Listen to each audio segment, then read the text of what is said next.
মহারাজ, আপনার রাজ্য থেকে আমরা না খেয়ে মরে যাচ্ছি। কি রাজা হয়েছেন আপনি?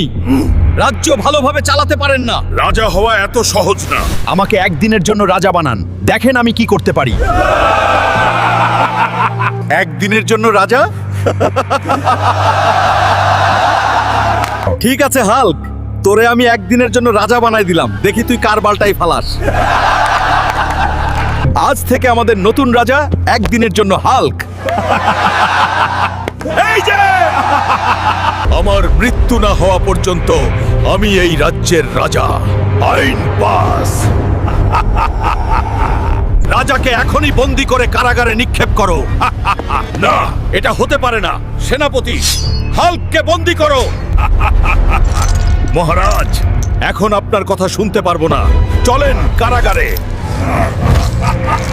কারাগারে থেকেও একটা কথাই বলবো, ভাবিয়া করিও কাজ, করিয়া ভাবিও না। পরবর্তী অংশ দেখতে চ্যানেলটিকে সাবস্ক্রাইব করুন এবং কমেন্ট করে জানান।